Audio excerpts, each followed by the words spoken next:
करनी बारामती सब झूठ, विज्ञान सांगते सब झूठ, विज्ञान सांगते सब झूठ।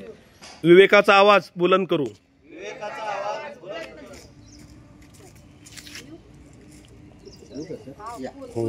शहरात एक चांगलं ठिकाण या ठिकाणी आहे, ज्ञानेश्वर मंदिर आहे आणि या परिसरामध्ये अनेक म्हणजे असे आता नवीन असे प्रकार घडत आहेत। हे सगळे अंधश्रद्धेला पोषक असं वातावरण निर्मिती करण्याचं काम हे कोणीतरी जाणून बुजून हे काम करत आहे।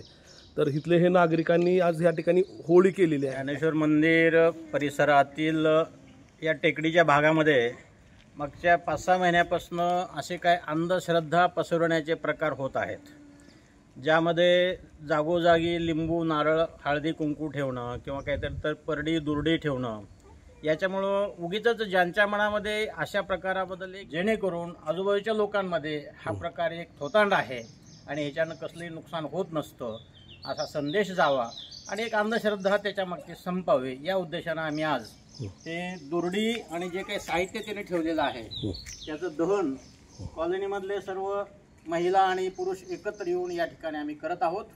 यानिमित्त या ठिकाणी अंधश्रद्धा निर्मूलनचे ॲडव्होकेट अजय वाघाळे, श्रीमती विजया मेटे आणि सर्व कॉलनीमधले नागरिक उपस्थित आहेत।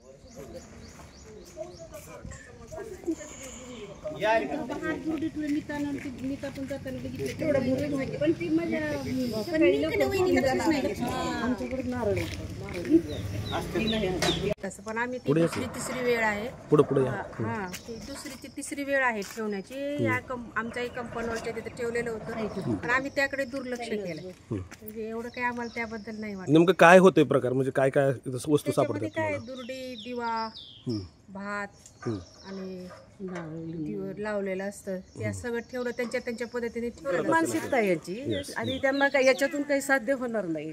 माझं एकच चॅलेंज आहे, आता कदम साहेबांनी तर ह्याचं सगळं सांगितलेलंच आहे, तर ज्याला कुणाला ह्याच्यामधून काही निष्पन्न होत असेल, त्यांना काही त्याचा फायदा होत असेल तर समितीचं त्यांनी 21 लाखाचं बक्षीस आहे ते त्यांनी चॅलेंज स्वीकारावं आणि ओपनली यावं आणि त्याच्याबद्दल काय त्यांना त्याच्यातून काय मिळायला लागलेलं आहे हा त्यांनी आम्हाला प्रूफ दाखवावं त्याच्यातून। आणि ही विकृत मानसिकता आहे, आम्हाला ह्याची काही भीती वाटणार नाही।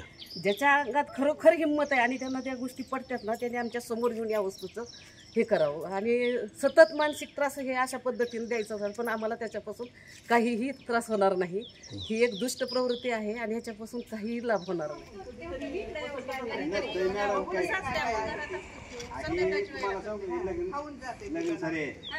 आपण देवाला आसरा पुजतो ना, बायाची आसरा पुजायची, या आसराची निवड भात दुर्डी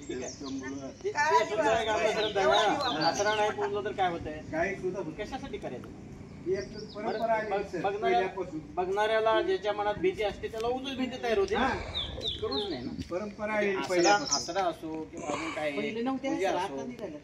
पैसे जास्त सुशिक्षित लोक जास्त पहिले नव्हते असलं, त्यांना उठलं की शेतात जायचं होतं, त्यांनी कधी असले हे दुर्डी भात निवड असं मामा करत नाही, जेव्हा स्थापन करायची असते की नाही तेव्हा काहीतरी